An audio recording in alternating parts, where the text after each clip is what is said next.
Hi, Natalie. How are Hey, you? Jen. I'm fine. How are you doing? How was your trip? My trip was great.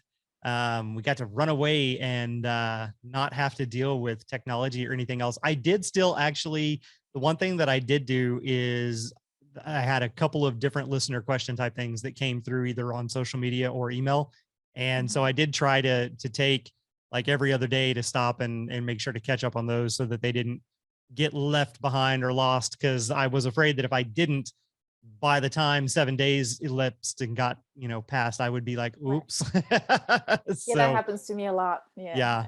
I read it through my phone and I'm like, oh, yeah, I need to do that. And then I never get back to it. So, Yeah, exactly. In a message, it's really easy to do that. So I try to go through, like, if it's an email, I can mark it as unread, but if it comes through on social media or something right. else, well, then it's like, oh, it's there. I need It's to remember to done. go back and It's do it. been So done. Yeah, yeah, exactly. so I got to do it right then. But no, the trip was great. It was beautiful.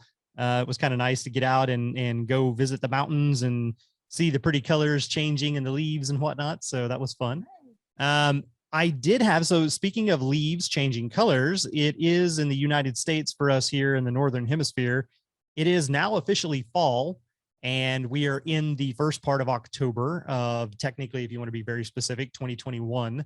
Mhm. And I had a couple of things, is like literally as soon as I got back yesterday, I got a phone call. Well, on Saturday, technically, I got a phone call on the bee line from the local county fire department, and they had bees that had moved in to the firehouse, Nice. and they needed somebody to come out and get them ASAP. And so I ended up spending Sunday going through and doing all of those types of fun things, and had another call come in for another swarm that both of them had happened at the same time. Basically, they had both occurred on week wise. I guess it would have been Friday, and Mhm. then they started calling to try to get somebody to come out on Saturday because they weren't sure if they were going to like stay or go or whatever. And in the instance of the fire station, there was one teeny tiny little comb. That's Oh, all they had accomplished in just over maybe 48 hours of being in there, which I was actually surprised.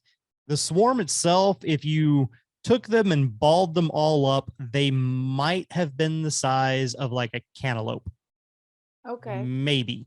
They, in the greater scheme of things, especially like our summertime swarms and our spring swarms, they weren't nowhere near that big.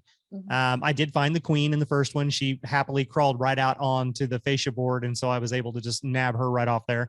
And the second one was a little bit larger, so maybe 1.5 times the size of the first swarm. They had three comb. They had one that was probably pushing about 6 inches from top to bottom and 3 or 4 inches across. And then they had two tiny ones on either side of that. And they were an open air colony. They actually Oh, had landed no. on a soffit, but didn't go into the soffit. They just started building on the outside there. Oh, So they were they going would to have be been doomed. doomed. Yes, they Yes. would have been doomed had winter come and they were still that way. But that brings up a subject that kind of sometimes, we overlook, and this is something that Ken and I had talked about a few times. But there was an old adage, and I really wish I could remember the whole way that it actually plays out, but A it's like a swarm in swarm. May Yes, is yeah, I forget what. I know the swarm in July is not worth a fly. That's the one exactly. I That's how, remember. and that's the point. That's how it ends, is, that swarm in July, anything from there on, it's not really worth it. Mhm. So a lot of times you got beekeepers, like especially Mr. Milam, who's all super excited anytime he gets a swarm and he sees bees and he wants to go out there and catch them. And you kind of have to stop and ask yourself whether or not it's worth it. Yes, you're saving that colony, and yes, it is a swarm from somewhere, but are they going to be able to survive? And depending on where you're at, for us down here in the southern states, it's questionable. For people in the northern states, it's highly unlikely.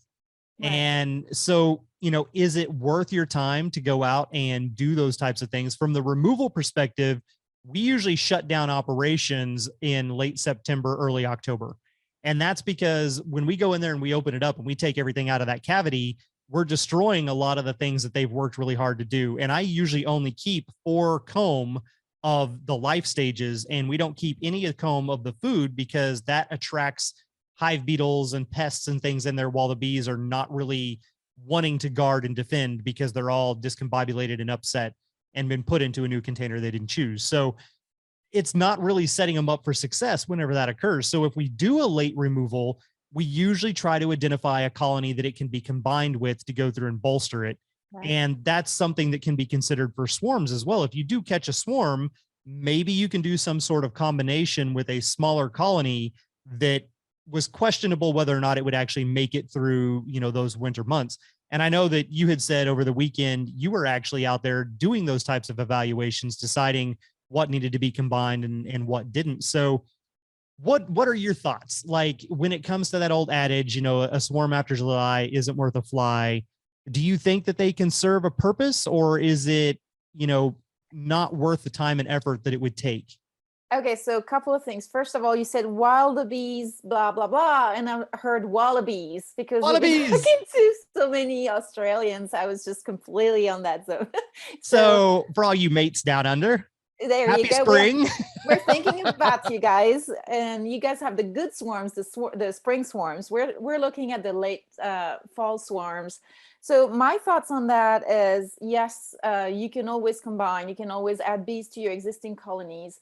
What I'm looking at, and I was just, was it Saturday? I was pulling out a similar swarm out of compost bin. There's a lot of compost bin swarms at this time of the year. And they had the same thing, just a kind of small comb and two little ones. I found the queen, everything went into the box. I will tag them, and I'll tell you why. It's easier for beekeepers like you and I to do this. It's not as easy for beginners because they don't have the resources that it takes. Yep.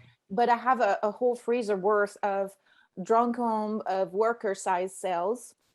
I have frozen honeycombs. I have, the resources that I can spare. And when I've got those swarms, what I'll do is I'll give them that drone comb. I'll feed them emergency feeding if there's no nectar coming in, and I'll try to get them to kind of brood up and make enough bees before the cold temperatures come in. We still have a good month and a half, I think. So there's still potential if I give them those resources, that comb for them to rear brood and start putting some pollen and things like that in there. By the way, you can freeze pollen. I was asking the PhD student of Dr. Rangel when we had the bee school. No, that was what her name. I forget what's her name, but she was saying basically, yes, you can freeze bee bread and reuse it for the bees. Initially, I thought that would kill off, the lactophilus, the what do you call those? Bacteria. The probiotics that are in there. And she said, no, actually, you can feed that back to the bees and it will be valuable to them. So if you have those resources, whether it be drone comb, especially, and worker comb in particular, and honeycombs and potentially some pollen, you can kind of give them a couple, 3 combs. You give them one a week. You kind of wait to see what they're doing with it, if they're brooding up. You can also, if you have strong colonies, do some of that equalizing and just steal a comb of capped brood with bees on the nurse bees and give them that and boost them up that way. That would probably be one of my first steps along with the drone comb, because I think at that point they have numbers that they can use to try to collect more of those resources and raise those winter bees coming up for the winter. Now, the important thing to remember when we do that is that those donor colonies that are that have enough capped brood and nurse bees, you don't want to take too much out of their stores, because what happens is they're really counting on those generations of bees, in particular nurse bees, to kind of they have a plan, right? They've got their factions, they've got the foragers, they've got the nurse bees, they've got everything is kind of planned according to what their resources are currently showing. And if you take a comb of capped brood and nurse bees, you're really taking a cohort of workers that they were counting on. So in their project plan, all of a sudden they've got a gap, and that means that their bees are going to have to, the other remaining bees are going to have to adapt to that gap in the project plan and fill in the blanks. So that means they're going to stretch thin on the other areas of the project plan, meaning foraging or, brood rearing and things like that. And so you have to be very conscious of that when you do that. I think it's a totally valid way, as long as you have all the resources and more than you need to boost those colonies up. And then comes winter and the temperature's coming down, worst case scenario, they haven't picked up enough, and then you can combine them. That's the way I look at it. Yeah. And that's basically how I kind of go through and do it as well. But you're right. The key point there is how many available resources do you have at the ready that you can use to supplement this? If you're a brand new beekeeper and this is going to be your second colony, maybe not. And if you started with like a Langstroth and you want to use this swarm to put into a top bar, definitely not. That's not happening. Yeah, you're not going to be able to do that. So what I did in both of these situations is very similar to actually what you said. I went through and I took one comb of capped brood with the nurse bees on it from a strong top bar and put it into my top bar nuke box. And then I took one empty drawn comb that didn't have anything going on and put it in there. And then I put the bees in there and I gave them a feeder. Yes. And I will allow them to go through and see what they do, because since how they are a fresh swarm, they are primed to want to draw that wax. And it is here for us. It is still warm enough for them to do so. Yes. So I'll see what they do and what they manage to accomplish. And when it's all said and done, if they by some miracle of a chance end up filling up their nuke box, then they're going to be fine. Yeah. But if they don't, what I'll do is any other nukes that are right along that same line, I'll go through and I'll evaluate all of them and I'll say, okay, I've got 4 of them here. They each only have 2 or 3 comb, but this one has done the best on drawing, the best on laying. They have the best temperament. The queen seems to be the healthiest. That's going to be the one that'll become the parent. And the others, I'll take those queens out and I will combine, 3 or 4 into one, and I'll end up with one colony that has about 10 things of comb that is more than sufficient for them to make it through the winter. Exactly. And then they're good to go, and they're headed by that queen that I felt out of all of them had done the best. Yeah, and to specify, you'll remove those other queens. Yes, right? I take the queen. So if you've got 4 colonies, I will pick the one queen out of the 4 that I feel has performed the best of the colony that's performed the best. She will stay. That'll become the main colony that'll go into a full-size box. And then the other 3 queens, they all go away. They get axed out of there. Then I take the comb, and I actually do, when I'm doing those types of combinations, I don't do a newspaper. I make it very confusing.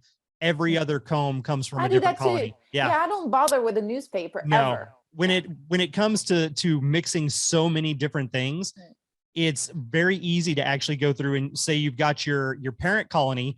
I'm going to give them the first 2 or 3 and make sure the queen's up there in the front of that.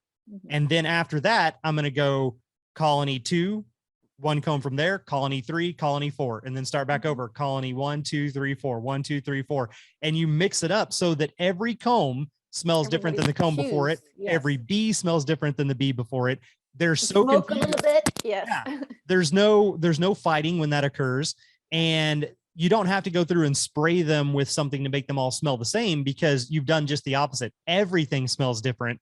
So it's just chaos and confusion, and it actually works. So that's kind of what the end road for me will be for these 2 swarms that I caught here just this weekend.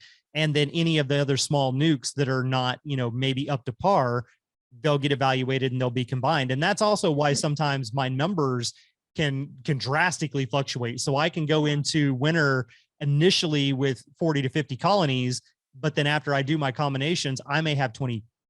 Right. Because I will go, I will go and I will do some serious combining and pack those up so that I know I've got big, strong, healthy colonies with lots of numbers and plenty of food to make it through that winter month. And then, or the winter months. I wish it was just 1 month. And then at the end of it, I can turn around and I can divide those back out and split them if need be, for that next year. It works for me too, because I don't want to have, 100 colonies that I've got to go out there and figure things out with. So combining down to half of my normal operating size and then splitting back out in the spring, perfectly fine for me. Well, there's a couple of thoughts that come to my mind. The first one is you were saying not using any kind of smells. Like I would assume you were referring to things like essential oils. Yeah, where people mix in something with like a sugar syrup or something, and they mist them with either the water or the syrup. Yeah. So as a natural beekeeper, people always often say they want to use essential oils. Here's my thing on that. First of all, they will coat the inside of the gut of the bees when they're ingested, and they're not good for the microbiota and therefore their immune system. So that's something that I try to avoid naturally. The concentrations are usually higher, but yes, when you dilute it into a spray, it's kind of moot. The other aspect of things is that wax is lipophilic, and it will absorb essential oils into it. And since bees are using pheromones to communicate, those will leave residue in the wax that might interfere with those communication messages. So I don't want to use those essential oils or any other substance that's foreign to the beehive, except potentially some sugar syrup in case of emergency feeding, or some smoke to kind of distract them a little bit, which is also in itself a foreign substance. So, but I very little bit, not much. The other aspect of things is that when you're doing that combination, if you're using a comb of brood and covered with even, so if there's no nurse bees on there, there's no worries of any fighting if it's just for one comb. And then even if you have nurse bees on there, they're very unlikely to fight. So you can just give those bees out to the colony in question, put it near their brood's nest or wherever they've got any little bit of brood, and then they should be fine. They shouldn't fight with the house bees or the queen. So that's the way I kind of look at it with that. The other thing is you want to, that strategy works really well because you're cutting your losses in the fall only to split back in the spring. And I think that there's something to be said about doing splits for natural beekeeping ways to curb the mites or any of the brood diseases and issues you can find with your bees. If you're doing natural beekeeping, and I know that's my soapbox, but you want to make sure that you do some of those splits and let the bees adapt to the cycles of weather and forage so that they have some of those brood breaks. And I was just watching a video from Kim Flodham. He's pretty famous. He does all the bee culture magazines, he's written the books, all the stuff. And his quote, and I wrote it down because I thought that was fantastic. Midsummer splits is the best varroa control there is, bar none. So, and he's an experienced beekeeper, is widely recognized in the world of beekeeping. And that's exactly right. I think that's one of the best ways. I know that people that promote treatments will say, well, brood breaks don't work. Actually, that does work because it sets back those pests and diseases back so much that it really helps out quite a bit, actually. One of the other little caveats to that too is there's a misnomer in regards to fall splits. Mm-hmm. And when you hear the term fall and you hear the term splits, it immediately kind of brings to mind the fact that you are splitting your colonies in the fall. But in reality, your fall splits happen in the summer. They don't happen in the fall. Summer. Yeah, they don't happen in the fall. So doing a split in October is highly ill-advised. Yes. But if you do that split in like July or August, then you've done that split and it's going to be a nuke that will grow up through the fall. Right. But you didn't physically do the act of splitting it in the fall. So there's something there that is a little kind of outdated, conceptions with it, because we go by the terminology, but the terminology it's misleading. So I do late fall, late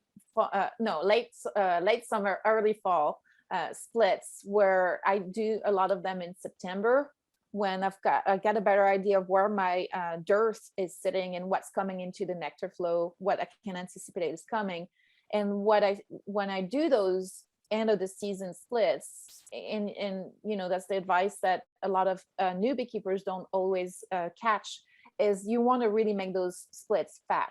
So minimum of 5 combs, minimum of 2 of food, and minimum of 3 of brood, but also you want to shake a whole lot of bees in there as well. Yep. So you're taking that queen, and then whatever is left in that donor hive, you take that queen, those resources, the 3 brood and the 2 food at minimum, if not more, and then you want to shake those bees in. So when you do that, you can shake almost all the bees that are in that hive, going a little bit counter to what I was saying, because you're really throwing them off. They're getting out to raise a new queen and they've got none of those bees that were in there, but they're going to get all the foragers back. Yep.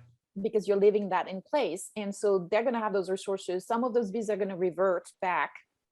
Yes, you're putting stress on them, but you're doing other things like those brood breaks, which is going to curve back some of the pests and diseases. So that kind of compensates for some of that stress by helping them out with some of those stressors. Well, and if you're doing it in the very first week or 2 of September, you're also doing it before our fall flow. For here in the Central Texas region, it starts mid to late September, goes through October and part of November. So you're giving them time to still recoup resources. Right. And if they've got enough young bees, they may be able to still draw wax. But the whole point of that, like you said, the fat split on that, or a heavy split, is the simple fact that you can't just do, like in the spring, you can literally do like a comb with the bees and eggs and larvae and a comb Two of food combs, and you call it can get good. Yeah, away with you can it. have two combs, two frames, call it good, and let them grow. You can't do that in the fall. If you're going to do a split in the fall, it has to be an equal split. So you open it up, and if there's 4 things of brood, well, 2 brood in each box. And if there's 10 things of food, each box gets 5 things of food. Right. And that's how you have to go through and do that. And then yes, always overcompensate, because the split box that you're going to move somewhere else, all of those older foragers are going to leave, and they're going to go right back to their original programmed oriented home. So if you overcompensate, you're going to get all the nurse bees in the other box, and the younger bees, they'll stay even though the foragers go back. Plus the brood will emerge in that original box as well that you've left behind. And then you'll have some younger bees there too. You did also mention reverting, and some people don't necessarily realize this, but your foragers, if they absolutely have to, they can actually reinvigorate their wax glands, and they can reinvigorate some of the glands that they use to actually produce the brood food and the royal jelly. And so they can digress backwards in their work cycle and age and fill the role of a younger bee if there are no younger bees present. And that often happens a lot of times in a swarm anyway. You end up with a mixed match of bees, and they've got to change roles while they make that new colony. So it does work. The only thing that really catches that is going to be your temperatures. If there's no food coming in, and if it's too cold, they won't draw wax, which is why you can't do a light split. It's got to be heavy, equal amounts. Resources. Yeah, if you're putting them in a nuke box, be it, if it's a Langstroth and it's going to be a 5-frame box, there needs to be 5 solid drawn frames in there of stuff going on. If it's a top bar, my top bar nuke boxes are about 8 to 12 bars. And if it's an 8-bar box, it needs to have 8 bars of comb in it to make sure that it's good to go. So, but yeah, that's absolutely something that can be done. And if you've got more than one colony, regardless if it's something that you just started off with, if it was a swarm or a split, or if it's a colony you've been, helping along all year long, if you've got more than one and they seem iffy, combine them, make them one solid big colony for that winter, because ultimately you have a better chance of both of them surviving as one colony than you do if you leave them separate and run the risk of possibly losing them both. So it's what you mentioned, cutting your losses early. You're going ahead and saying, I'm going to have just one hive, and I'm going to ensure that one hive survives, so that in the spring I can divide it back into 2, versus, well, I've got 2 and I want 2, but they're both kind of iffy. And then ultimately something happens and neither of them survive. Right. So it seems scary, but when you think about the actual numbers of it, you're actually ensuring that you've got a colony coming out of winter versus question marks coming out of winter. Or you're increasing your chances anyway, because there's never any kind of insurance there. You never know what can happen. We had that horrible winter storm. That's true. That could have been really catastrophic for some of those, colonies. But the other thing I wanted to touch upon was that you can, when you're splitting and you're giving in all those resources, you don't have to take it all from one donor colony. You can take it from several colonies. And we were touching a little bit to that earlier. But also that highlights the importance of having much more colonies than just 1 or 2. Yeah. It's a lot easier to beekeep and be successful beekeeper in your first year and in your second years and all the years afterwards if you have more colonies. You have the luxury to have all the resources that you need to equalize and combine and do all kinds of things. A little bit akin to, you have an aquarium in your house, right?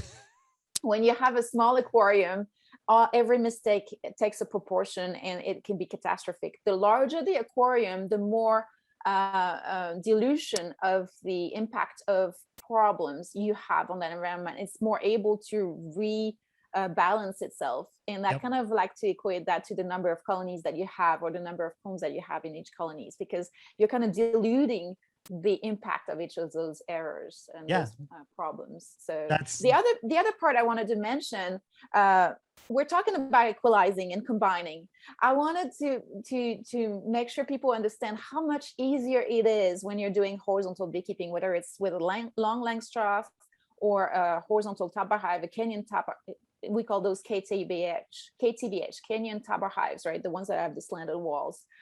There's some people on Facebook that were nitpicking about the naming convention. It is KTBH, but for short we say Tower hives, right? And then so when you're taking combs out and giving it to other colonies, you're not worrying in a horizontal configuration about having to replace those bars or those combs, and vice versa. When you have a weak colony, you can give it as many combs as you want and expand it in that horizontal configuration. It is really avoiding the whole what I call musical frames game being played, especially when you have several boxes up and down. That can have an impact on the configuration of your bees.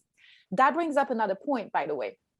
You don't want to do any of those strong manipulations and exchanges too late in the fall, because the bees, again, have their plan. They're arranging their brood's nest and their resources according to what they're planning for ahead of time for the winter and potentially into the spring. So if you move too much of that, or if you put the resources in the wrong place and you really disrupt their plans, you're actually putting them in danger of not making it through the winter.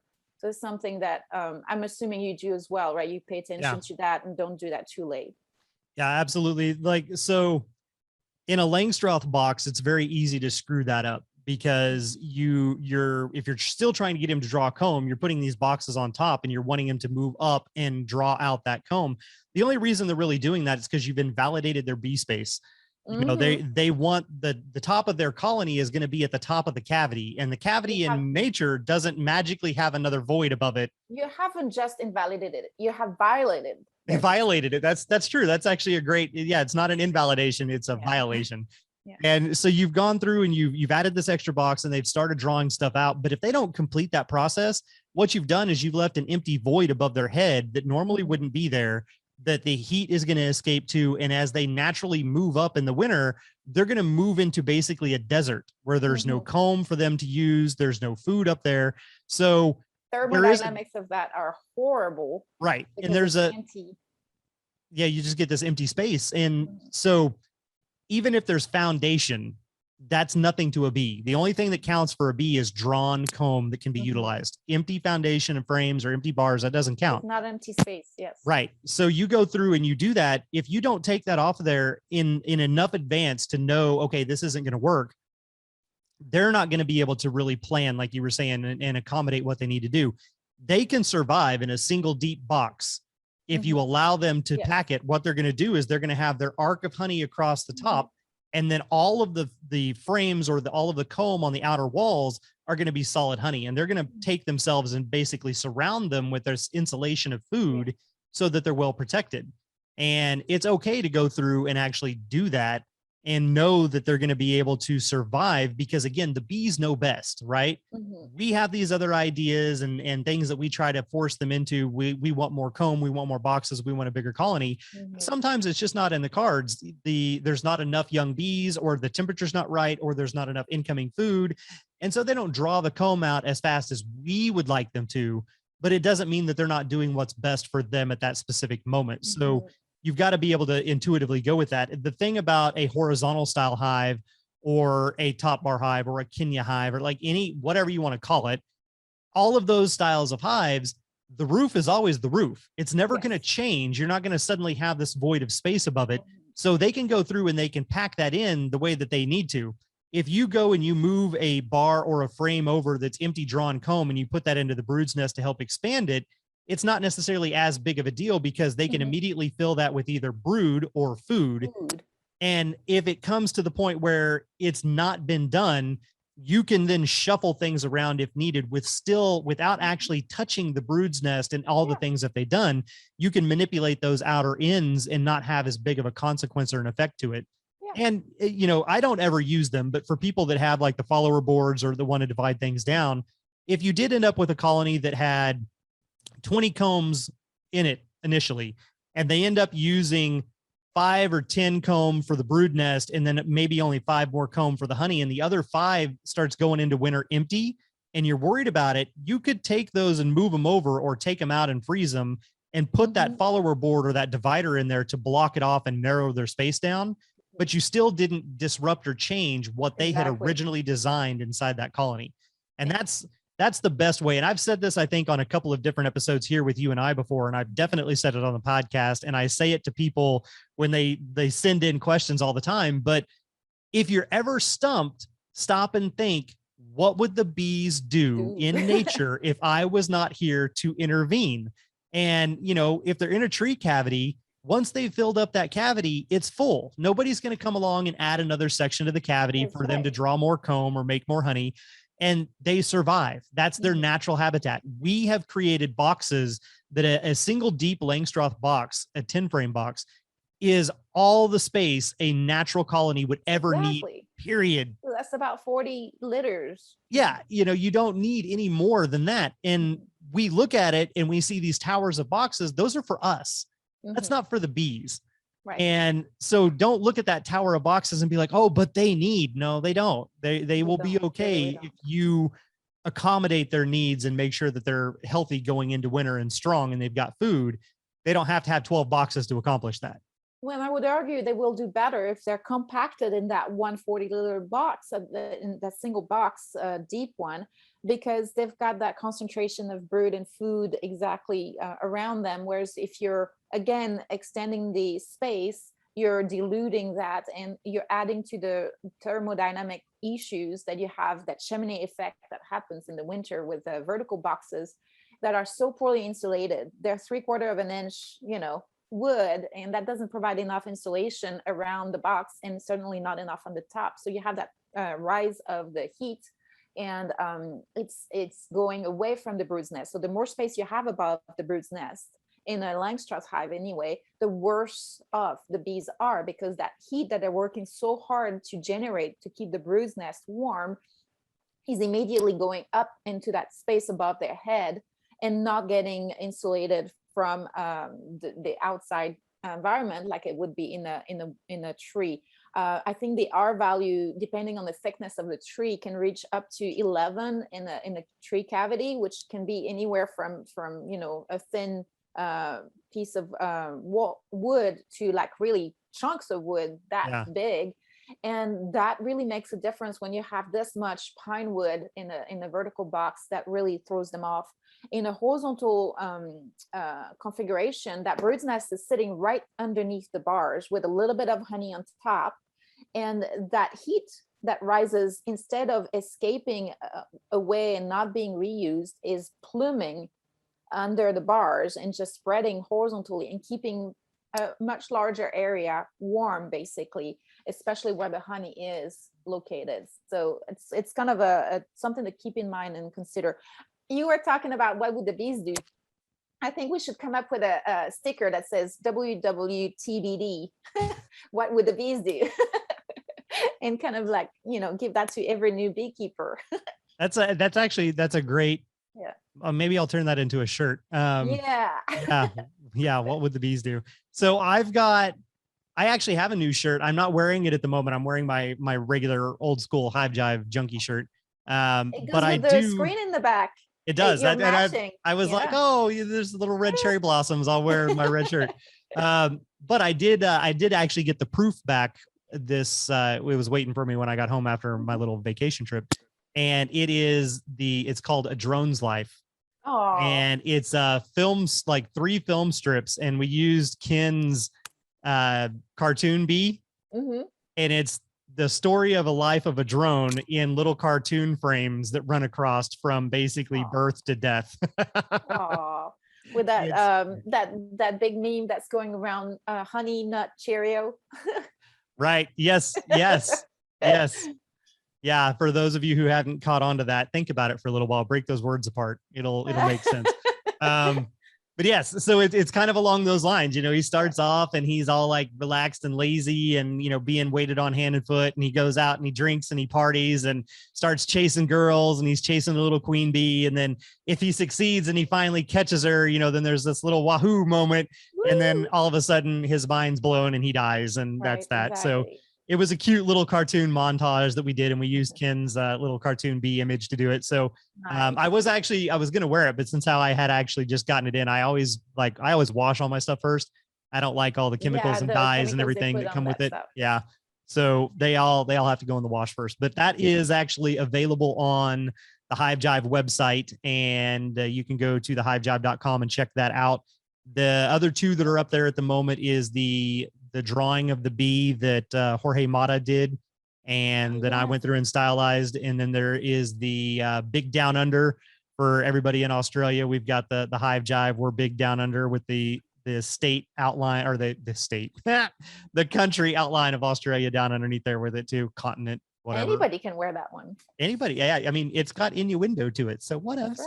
Right. But yeah, so those are out there for everybody to go through if you want to check those out. And I went back and forth. I had originally on the site, they were the images of the shirts themselves with people wearing them. And then I changed it to just the image of the shirt. Well, just the image that's on the shirt so that you can see it better. I think I'm going to switch it back to the images of people wearing the shirts, and then put the blown up image as an option as you scroll through so that you can see it better. Right. But I don't like the way that it looks when it just comes up that way. So that's neither here nor there. But the shirt was cute. That was the point of it. It was a random little idea. And when you said that, what would bees do? That, we need some stickers. We need some shirts. That would, right. That would Exactly. Yeah. What would the bees do without us messing and interfering with them all the time? Gracious. Well, so there you go, everybody. Hopefully that gave you a little bit of insight into what you can do if you do find a late fall swarm, or if you have done a removal late in the season, or you've got colonies that maybe just not be up to snuff or up to par. And, what can I do to make sure they survive? Hopefully this little chat about combining colonies and late season swarms going into winter, what you might be able to do with that to help yourself out and help the bees out along the way. And I have no idea what we'll be talking about next week, but we'll talk to you next week. I'm sure we'll come up with something. It's like can never stop talking bees. Yes. Well, and in my defense, I literally just tossed everything out the window this whole last week for vacation. So I came back and my brain was not in bee mode. And so when we started, we were like, what are we talking about? I have no idea. Now everybody knows. Yeah. We just kind of winged it. But we will see how did that? We winged it. We winged it just like the bees do. Just wing it. We'll have another actual subject matter for everybody next week. We'll come up with that here in the following days and get that out there for everyone. But again, thank you all for tuning in and enjoying. And until then, everybody be good. Be mindful. Thank you. Bye-bye. Bye. This Hive Jive production was made possible by amazing patrons like you, and we appreciate your support. To all our Hive Jive junkies out there, you truly are the bee's knees.